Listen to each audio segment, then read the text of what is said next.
Encounter is brought to you by the Broome County Council of Churches, where we connect compassion with needs as we inspire growth with dignity. You'll find us in special places throughout the community.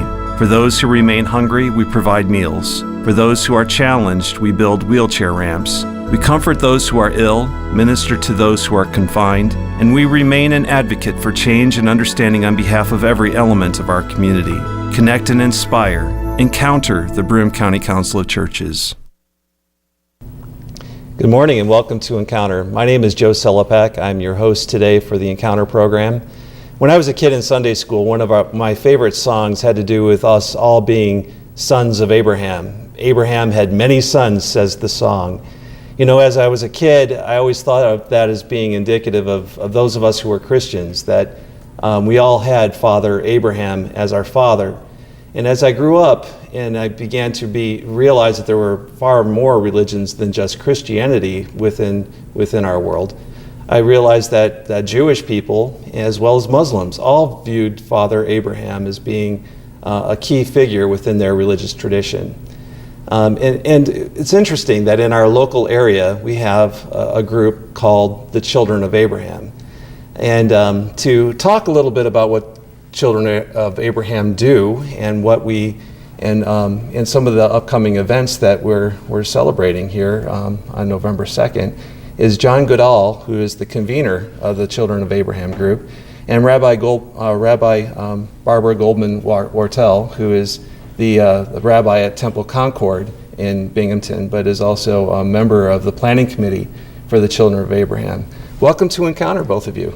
Thank you for having us. It's good to be here. Well, it always is good, and I enjoy whenever we get a chance to talk about what the Children of Abraham does for our local community, because it plays a real pivotal role locally, which is kind of what inspired it to even begin. Would you like to talk a little bit about the Children of Abraham and why it exists and some of the things that it does?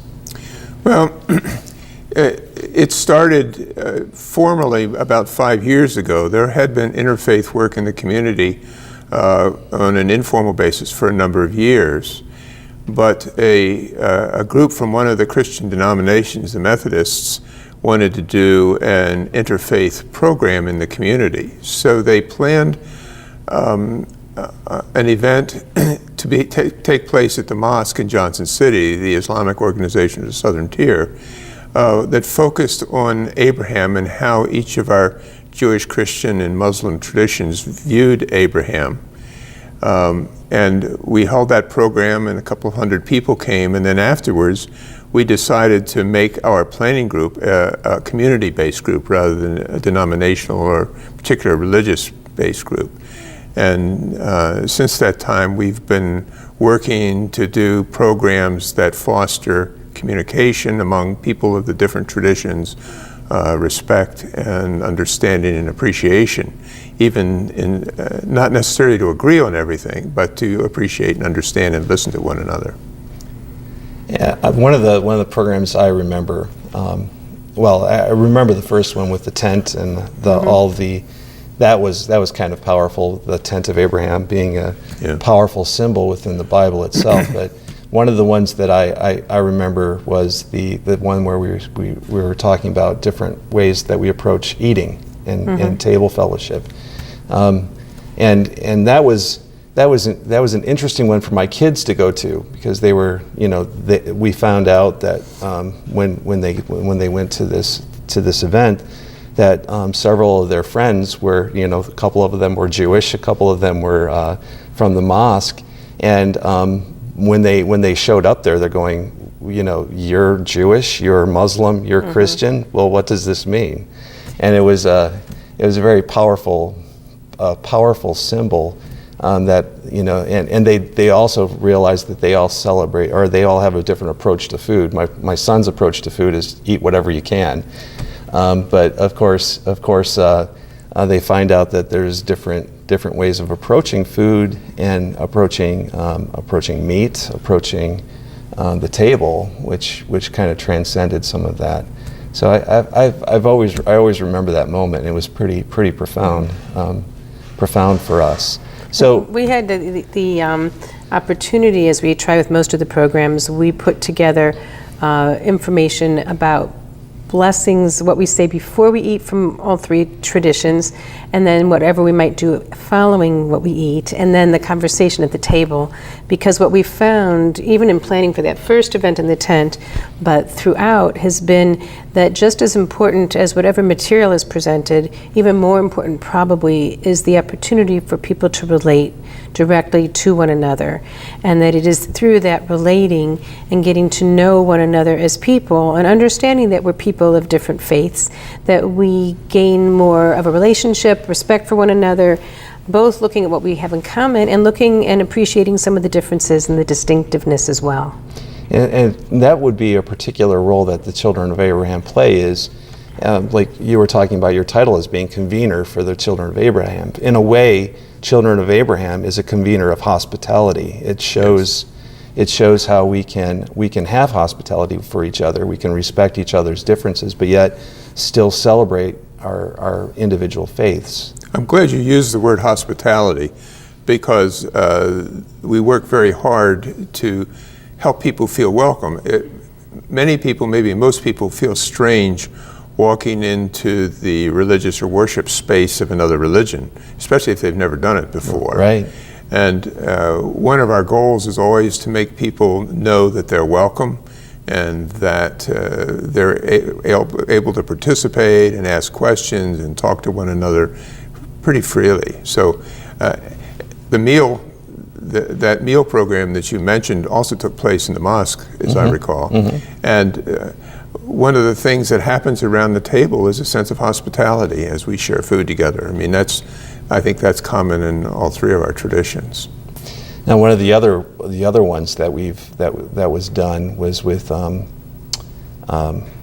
Gustav Niebuhr a couple of years ago. That was pretty profound. The actual book that he had written talked about Beyond Tolerance, I believe, is was the name of that. And in a way, it seems to me that what another goal perhaps may be summarized in that title of that book, Beyond Tolerance. It's to move people beyond just tolerating each other, but toward a healthy respect, maybe love or appreciation. Do you think that's true? I actually wasn't able to be at that program, so I am not as well versed in what he had said. But I do believe it's not about tolerance. It's really about being able to learn to understand and to appreciate the range of difference that we may have. Whether it's always respect, and treating everyone created in God's image. So if we're all created in God's image, we need to treat everyone with respect and dignity. So I think that's been fostered in all of the programs. The year before that, we had Zainab Al-Suwaij from the American Islamic Congress as well. So our presenters have been from all three faiths, and we've tried to we move around to both churches, synagogues, and the Islamic Center, so that we take turns where people might feel most comfortable in visiting one another. And we also did a program on our days of meaning, our Sabbath, and the Muslim Day of Meaning as well. And then it had special times when you could go to different other congregations for worship services, so you could experience the service with a guide. And that ability to come into people's space to see how things are significant matter to them. And so I think it follows on the same line of what we've tried to do. And then the request was we did some living room programs too, to allow people that time to engage more informally and in a little more depth. It was interesting. I did one of those house programs at my own house, and we had my wife was asking, well, what do I serve them? How do I, we're having Muslims, we're having Christians, we're having Jews together. What do we serve them? And you know what we found out worked best for everybody was Chex Mix. Everybody would eat it, and it was one of those things that you're looking at. It came right off the shelf. You put it out there. I remember the imam. It was Qasim Kapuz was in my living room, And he's going, man, this is really good. Where do you get this? And we told him, got it off the shelf at Weiss. And he goes, well, I'm going to have to tell my wife about it. Yeah. Mm-hmm. So it's amazing how that broke down, how that broke down barriers and created. We were talking about in that meeting in my house. We were talking about the legacy of Martin Luther King, and it had occurred on the weekend before his birthday celebration. Right. So it was impressive to have that discussion with people of various faiths that came into my living room, and we had a warm, wonderful conversation there, and it was really, really quite meaningful.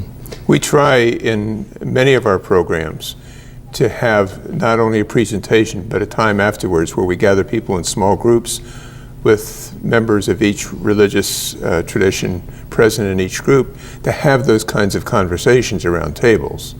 And so we try to hold our events in spaces that allow us to do that, breakout spaces. Mm-hmm. And sometimes we've had anywhere from 100 to 250 people, so sometimes we need a lot of breakout spaces. But we've found that kind of conversation in many respects is more important to people than whatever presentation that we make. Because it seems to me that religion is in the news quite frequently. We just don't call it religion. We hear ISIS, for instance, or we hear Hezbollah, we hear Hamas. There are all kinds of words that get thrown out on the news, but all of these are religion. Supposedly. They're really political kinds of things, and when you have extremist groups who appropriate parts of their faith, then take things out of context, it may say something very different from what we've been learning from people who practice their faiths about how they understand the main tenets of their religions. And so it would seem to me that's part of what we're doing too with Children of Abraham, is breaking down some of the myths that surround religion and showing that there is a healthy portion of religion. We try to be a witness that says, just because we have different traditions and don't agree on a lot of things, doesn't mean we can't have strong friendships. We can have strong friendships. We can have, I guess, beyond tolerance, respect, appreciation. And what we have found in our planning committee is we kind of enjoy getting together. It's a lot of work sometimes, but we've learned a lot from one another, and we've grown to appreciate one another at a level beyond just abstract ideas. I first got involved in this because I've always been interested in the relationship between Jewish understandings and Christian understandings and other religious understandings, Muslim, Buddhist, and so forth.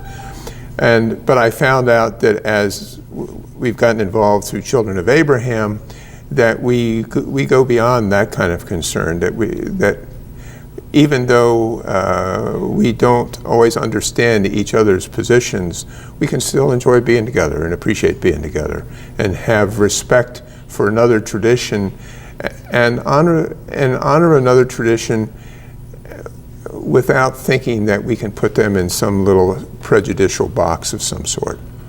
There's always a temptation. I know in the history of Christianity, there's always a temptation to think that we know what's right and wrong with other religious traditions. And one of the things I've learned over the years is I don't know that, because I have not lived inside other religious traditions.